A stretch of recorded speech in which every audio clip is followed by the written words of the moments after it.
Hi, I'm Justin Wink, Ph.D., and you're listening to the Engineering Emotions and Energy Podcast. Are you ready to bust burnout, pursue your passion, have more time, money, energy, and relationships you actually love, including the relationship with yourself? If so, then this podcast is for you. I'm a best-selling author, coach, consultant, speaker, and a leader in transforming people's lives from living in fear, obligation, and guilt to living a life of joy, ease, and love. What's most important is that I can teach you all this in a way that's enjoyable, easy, fast, and can actually last. Let's begin. Welcome to the show. Today, I'm talking about how you live your life is how your world shows up for you. And I'm coming again from Tulum, Mexico, where I'm recording this. It's been a really interesting experience in Tulum. So basically today I'm going to be sharing some of the experience I've had while being in Tulum. They're kind of going with the theme of how you live your life is how your world shows up. Because things have not been, easy, yet the way I've been dealing with it, things have been going pretty well, pretty easy for me. Whereas basically where I'm staying here in Tulum was I got connected through a great coaching friend of mine to somebody who lives here in Tulum, and I'm basically staying at the same place where she lives. And she's been going through some of the similar things I've been going through and has not been having a great time. And I'm still relatively having a great time. So we'll get into that. We'll get into what I've been up to, including cenote diving and the challenges of maybe not exactly knowing where you're going to be showing up when you get to a new part of the world and how that is and how it's different and challenges that can come up and how to roll with that. And the whole point of this is so that you can have the world that you want to be living in. And that really has to do with how you live your life. Often we think, well, when the world is peaceful, when the world has things figured out, when the world's giving me what I want, when things go my way, then I can be happy, I can be peaceful, I can be kind, all these things. And it's complete bullshit. It's just not how it works. At least I've found it doesn't work that way. I've spent, majority of my life expecting it to work that way. I eventually gave up and decided to completely flip it. And that's what I'm going to be offering to you, is to completely flip how you look at your life and your world. So, but first, let's talk about some fun stuff. So I'm here in Tulum, and Tulum has one of the largest networks of cenotes, which are these underwater, freshwater sort of cave systems. They're kind of like underground rivers, water reservoirs. And I've been to Tulum technically before, about a year and a half, no, not even that, like 9 months ago for a retreat. And it had a cenote in the property, and it was just, beautiful. Well, it was small though. I mean, it's part of a retreat center. And did get a chance to go visit one and swim. This time, I was called to do some scuba diving. So you probably heard me talk about scuba diving. If you're following my social media, Justin Wink, Ph.D. on Facebook, Instagram, TikTok, LinkedIn, then you've probably been seeing some of these pictures of me scuba diving, even some video possibly. So I was like, I think I'd like to do some scuba diving in a cenote, see what that's all about. And cenote scuba diving is kind of serious. So it did require that I have my advanced open water certification, which I have, because it's technically, you're doing cavern diving, not cave diving. And you might be going, well, Justin, what's the difference? I now know, so I can tell you, cavern diving is defined as you're within 200 feet of being able to pop up to fresh air. And 200 feet, what is that? That's like 60 meters, 70 meters for those of you listening worldwide, which is pretty far. It's pretty far. It's not super close, especially when I got to experience it firsthand, where I'm there and I look up and it's just cave wall. And I'm like, if I am within 200 feet of fresh air, I actually don't know which direction that is. So I'm going to trust my equipment, trust the guide I'm with. So, knowing your equipment, being able to be calm, comfortable is all part of having the advanced open water certification. And it is so worth it because just the experience was phenomenal. So for two things, the one was really cool was, I know Barbenheimer, the Barbie movie, Oppenheimer's been a really big thing. I haven't had a chance see Oppenheimer, but I did get a chance to see Barbie while I was doing my scuba diving. One of the little paths, because one of the things they do is they create these lines where they literally tie a yellow line that is like sort of a safe path where you're not going to disturb, because there's stalactites, stalagmites, and maybe little dangerous areas. So they have these lines, and one of the lines is called the Barbie line. And the reason is, there should be a picture of this probably somewhere in my social media. They have a Barbie doll at the midpoint of the line, and apparently it's been there for years and years and years. This isn't something special just for the Barbie movie, although they did dress it up especially. They put her in a nice dress to rock the red carpet underwater. So I did get to see Barbie, although not the movie. That was fun. My favorite part was the dive into the deepest cenote I got to go down into, which is called the El Pit, which, if you're not familiar with Spanish, El means the, pit is pit. So El Pit is the pit. And the pit goes at least over 100 feet deep, which is over 33 meters. And the deepest that we're allowed to go is, I think they said the 90-foot mark, but we went to 99 feet. And what's really cool is you get to go through these various layers. So the first layer, which is at about 30 feet, is this halocline layer, which is where the salt water and the freshwater layers start to meet and combine. And it creates this very blurry effect where it's like, are my goggles, did I put somebody's wrong prescription goggles on? And it's just really trippy because you're just like, I can't see, things are blurry. And so that's the first layer where it's just like, okay, this is like entering another world.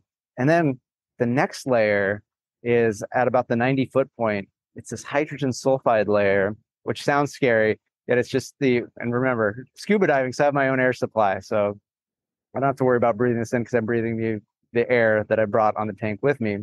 And what's really cool is this hydrogen sulfide gas, which is being released by bacteria, which are consuming. Oh, it's almost like in the spirit of that, I just caught a whiff of something.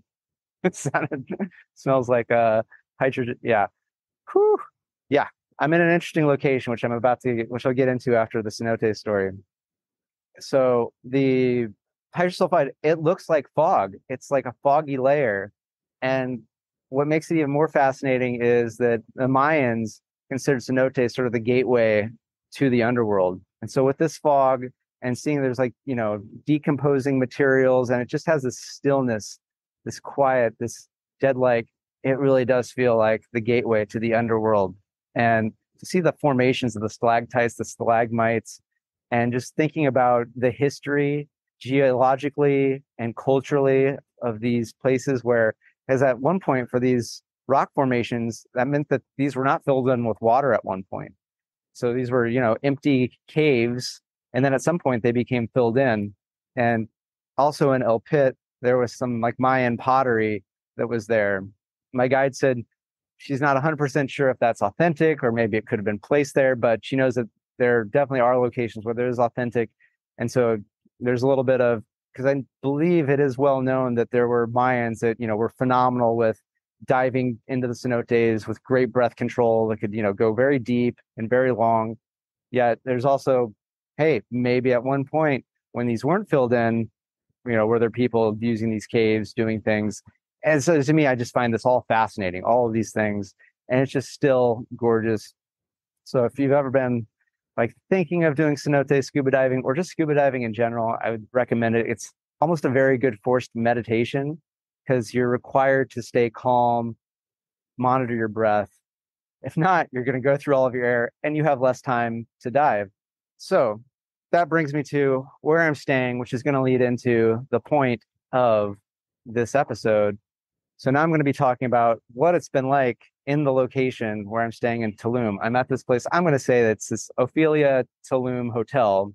And yeah, I was connected with someone who's like, yeah, this is where I'm living. It's great. They've got co-working spaces, phenomenal pool, great internet. It's gorgeous. It's beautiful. I love it. I'm just getting refreshing because I believe thanks to all the noise cancellation that gets done with how I record this and my great editing team, you probably weren't hearing any noise, but there was an air compressor just going crazy, mad, and it just clicked off. So it feels so good to have that little bit more peace, a little bit more quiet. And it's hot here once again. And so I really got the marketing spiel, from the website, from the booking place, from, a new friend.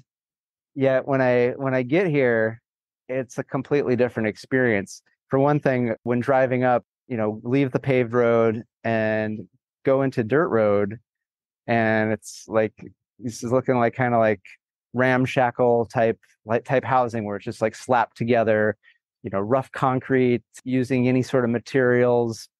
I'm just like, what? I thought I'm going to a luxury condo hotel area. What's this? And then, yep, roll up. There it is. So it's basically this manufactured luxury site in the middle of, probably what's been, for decades, just where people who have been able to get land, grab a piece of land, build some stuff on it, been living, doing their life. So it's in an area where I'm like, oh, I haven't been in an area like this and told not to walk at night. And it takes at least 10 to 15 minutes to walk to anywhere for coffee, food, groceries, that type of thing. Power outages. And it's like, this is just not exactly what I was expecting. Yet I'm like, what's the benefit? How do I want to live my life? So now it's time to talk about how do I want to live my life? Because with a lot of this, I've been, how do I want to be? Do I want to be like afraid that this is going to harm me? That, walking around, do I want to be afraid that I'm going to get hurt? Do I want to get frustrated? Do I want to be in anger, annoyance with having to walk around long distances? Or do I want to be in a state of peace, a state of joy, state of ease? And I try to choose that more and more often. And as I do that, what becomes available to me shifts. So it's sort of like, well, maybe there is something close by to be able to eat. And turns out just like not even a half a block away, there's a little restaurant. It looks like it's in a shack. And it's one of those, I walk up and I'm like, is this place even open? And I go, hola, estás abierto, which I think is this open?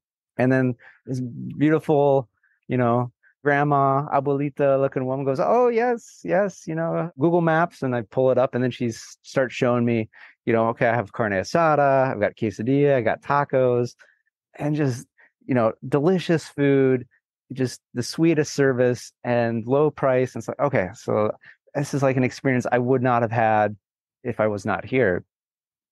And then just getting to that experience, walking around, seeing people living in a different way that I'm usually not used to, and realizing these are just people living that life in a different way, just doing their thing, and I can be doing my thing, and I don't have to be afraid that something bad's going to be happening just because the roads are made of dirt and they don't have, things are up to US code. And then when it comes to the power outages, there's a little bit of like, okay, is this going to affect my work? I don't have to allow it. I can be confident that I'll find a way to get done what's need to get done, and then be open to, well, maybe I can find different ways to do things. Like, oh, maybe this is a good time to do my qigong, or this is a good time to record my podcast. And recognizing that, oh, maybe this makes me go out of my room and be in the common area where I've been able to interact with people and meet some people I otherwise wouldn't have if just the internet was great. And there's some things where it's like it's really hot and I'm sweating, so I probably look like I'm just coming out of a sauna or a steam room or something like that. Yet I'm feeling calm, I'm feeling at peace, I'm feeling at ease, and I'm able to see that in the world. I'm not buying into the world's not working out for me, that then I don't get to be feeling the way I want to feel. I'm flipping it on its head, where I'm starting with, how do I want to feel? What kind of experience do I want to create?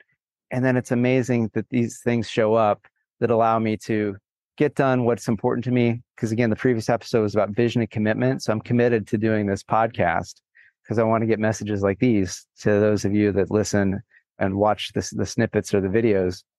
So I'm committed to that. I'm going to find a way.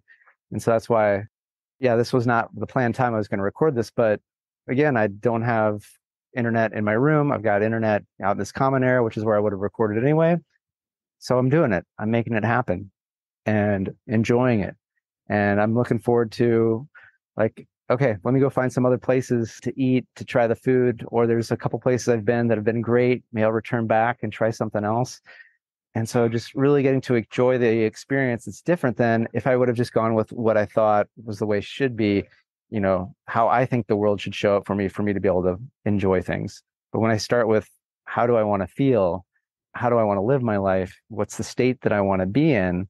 And then I start to see all these opportunities showing up. So my question to you is, how's your world showing up to you currently?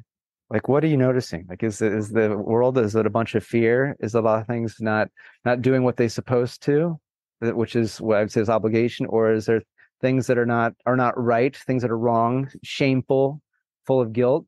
So again, is your world filled with fog, fear, obligation, guilt? And if it is, I'd go, look internally. Like, how are you living your life? You're probably living it based off of motivated by fear, obligation, and guilt. And that's why it's showing up in your world. How can you flip that around and start loving yourself, finding ways to go through life with ease, and then finding the joy in this very moment right now? And again, it might take a little bit longer than is comfortable for that to start showing up in your external world. But it might be subtle, it might be small, but if you're paying attention, it'll start showing up. And the more you're consistent with that, the bigger and the longer it's going to sustain out in the world, regardless of what might be supposedly really going on. Yeah. So regardless of what's really going on is how you feel about it. Because really kind of what matters is the experiences, the emotions, the feelings.